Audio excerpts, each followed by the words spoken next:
What's up, guys? Welcome back to more Reddit stories about entitled people, Karens, and all that kind of stuff. Hope you're all doing awesome today. Be sure to subscribe if you haven't yet, and let's get into it. You can't be his teacher, you're in a wheelchair. I am now retired, but I used to be a teacher. I am also a wheelchair user. I was very lucky to work in a school with a very understanding head teacher, who treated me like any other employee, and did everything she could to accommodate my needs without treating me any differently. I specialized in SEND, special education needs and disabilities, and as part of my job would attend meetings with other professionals linked to certain students. So think social workers, other in-school staff like the SENCO, special education needs coordinator, therapists, youth workers, and council staff linked to education, etc., along with parents, carers, foster parents, etc. Some of the meetings would be at my school and some off-site. My head would always offer up a meeting room at our school, because the school was fully accessible and I didn't have to worry about driving to and finding accessible parking, and then worrying about the building being fully accessible, etc. One day I had a meeting with a new student, who we will call Fred, who was going to be joining my class. I was liaising between the various people involved in the meeting, which included Fred's social worker.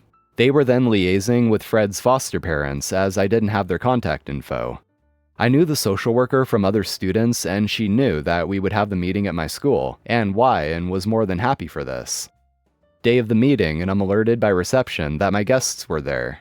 I roll off to meet them, and before I can approach the foster parents, the other people involved in the meeting hadn't arrived yet.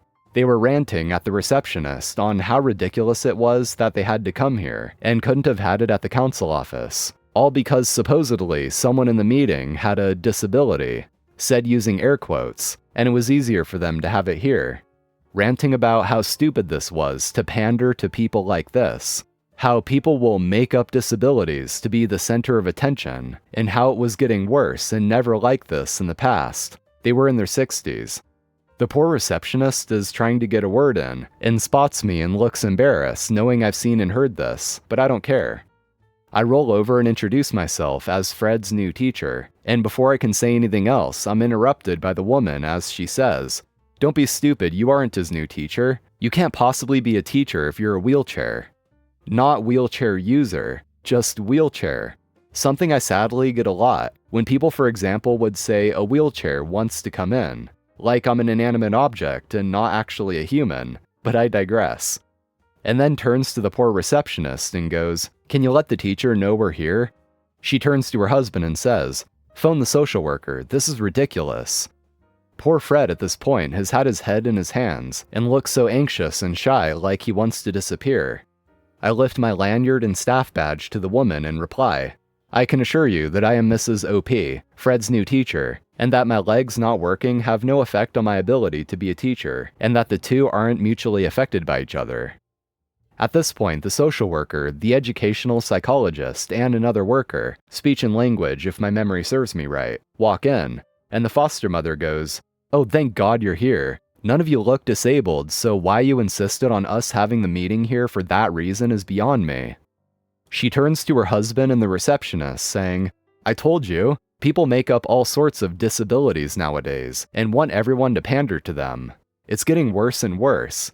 Before returning to the social worker and continuing with, "Also, Fred's teacher hasn't arrived yet, but she, rudely thrusting her finger in my face, is trying to say that she is his teacher, when she clearly can't be as, well, look at her," giving me a rude glare and an up and down if looks could kill assessment. The social worker, shocked, replies, "I'll remind you now that you are both new foster parents, and so are subject to frequent reviews to assess your suitability for the job." Foster mom butts in and goes, "What do you mean? We're here and agreed to come to the school to accommodate one of you apparently having a disability that I can't see." The social worker sighs and says, "Well, insulting Mrs. OP and all disabled people isn't really a great first impression. Mrs. OP is indeed Fred's new teacher, who by this point was trying his hardest to merge into the sofa he is sat on so as to not exist in the reception area anymore, because wheelchair users can be teachers." Foster mom tried to butt in at this point, but the social worker holds her hand up to silence her, which makes the foster mom get even more red in the face and carries on talking. Plus, the school is actually closer to your house than the council offices, has free abundant parking unlike the council offices, and best of all, has amazing coffee and refreshments. Before the foster mom can utter a reply, the social worker ushers us all to the meeting room. The poor receptionist had signed them all in during this, later saying she felt so much secondhand embarrassment and anxiety, and kept apologizing for not doing more, which I kept reassuring her she did nothing wrong and you get a thick skin when disabled. The meeting went well. We tried to not let the mom say much. The educational psychologist said something like, "This meeting is more for us to discuss with Fred directly our plan to help him transition with these new changes and ensure he is happy and safe." And so everything was directed at Fred and seldom at his foster parents. I got a very curt "sorry" from the mom at the end of the meeting, followed by, "But you can see how I was confused. It is very odd to see someone like you actually working, and especially in a job like this that requires a degree." I laugh and go, "Wow, next you'll be telling me I can't drive or vote or get married, or, live a normal everyday life." The father said a more apologetic sorry, but I got the feeling that she very much is in control of that relationship, and his life wouldn't be worth living if he'd said anything else. The other professionals in the meeting looked more concerned for the couple being foster parents, and exchanged glances at the end with me like, "I can't believe I've witnessed all of this." In the meeting at the start, the psychologist said that he had worked with me a number of times, and how lucky Fred was for having me as a teacher, as I was very good at my job and would soon have him settled and caught up and loving school, which I think had angered her more too. Fred looked very sorry and also embarrassed at these new foster parents treating me like they were. Luckily for him, a week later he was removed from them and placed with a lovely couple who had fostered another student of mine in the past. He flourished with them and myself at the school and was a delightful student to have. He had been dealt some awful cards in life, and despite all of that was a lovely child. I often wonder what he is up to now, and hoped his biological parents hadn't won custody back. Which I know sounds weird wishing such a thing, but they caused him so much psychological and emotional trauma that took a long time to overcome. Boomer can't spare 10 seconds of courtesy on the road, gets slapped with legal action. I'm a semi-driver by trade, and I see a lot of stupidity on the roads, but this one still takes the cake. Last fall, I was on a pretty busy road, making a left turn into a small 2-lane industrial park. Very standard move and part of my regular route. I've made this turn here about 50 or 60 times before. With the available turning space and the length of my truck, the end of my trailer drags through the oncoming lane for a few feet. It's very common on smaller roads and not a big deal.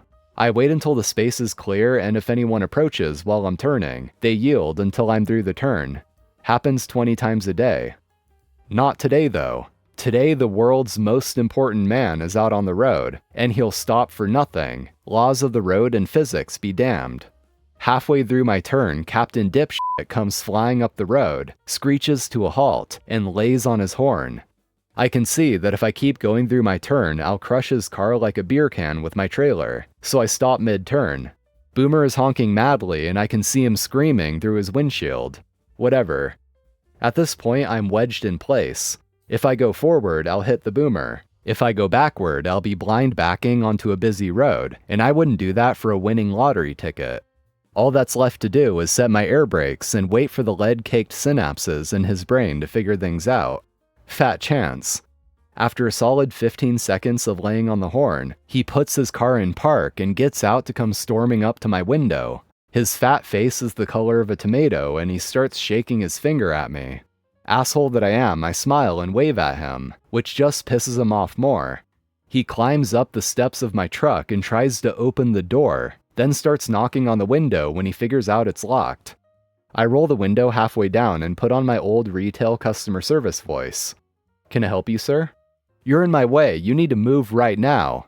"Sir, I can't go forwards or backwards without hitting you or another car. If you would back up just a few feet, I'll be able to clear your car and be out of your way." "I'm not going to move, you're in my way. You're obstructing traffic." "Then we'll just sit here, I guess." I pivot in my seat, throw my feet up on the console, and pull out my phone. At this point, I'm blocking both lanes of traffic on the small road, and cars are backing up on the larger road to turn in. "You're obstructing traffic and endangering people. I'm calling the police and they'll arrest you." "You do that." I roll up my window without looking up from my phone. He stalks back to his car, gets in, and starts yelling into his phone. As he's yelling at what I can only assume is some poor 911 operator not getting paid enough, I see a police car come from behind my truck and start walking towards my cab. She looks around, clocks the angry man on the phone and where he's parked, and climbs up onto my steps. "Did you hit his car?" "No, ma'am." "Is he refusing to back up?" "Yes, ma'am." She sighs. "Sit tight." She walks back and taps on his window. He gets out of the car, gesturing at me and yelling at her. I can't hear what they're saying, but he's obviously getting angrier, and I'm starting to wonder if he'll have a stroke before he can move his car. By this point, 2 other officers have joined the conversation, and one of them, a brick shithouse in a bulletproof vest, starts leaning over the man and gesturing towards my truck. He gets back into his car, slams the door, backs up, and as I pass by, he gets out of the car and starts looking at the ground as one of the officers pulls out a notepad. I come to find out from my friends working in the industrial park that he's a known nuisance in the area, and this was evidently the last straw for these cops, who hear from him about petty concerns every few days. They confirmed he was hit with tickets for obstructing traffic, aggressive driving, and failure to yield. The cherry on top was that his "Back the Blue" bumper sticker didn't help one bit. My aunt smuggled wine into detox therapy. So I don't really know if this is entitlement or sheer stupidity, but last summer my aunt got it into her head that she needed to go on a detox thing in the Alps. What this entails is basically being stuck in this wellness place, where you only drink water and eat super healthy while doing yoga for 2 weeks, all the while having to pay a stupid amount of money. When she got back, she was openly bragging about how she smuggled 3 bottles of white wine into the facility that she would then sneakily drink while in her room, saying that, well, they cannot expect me to give up all luxuries, can they? We were all kind of baffled because why even pay for a detox when you aren't going to follow it? Alright guys, that's all for today. Thank you for watching, I appreciate it. Be sure to drop a like if you enjoyed and subscribe to the channel for more Reddit shenanigans. So take care and I'll see you next time.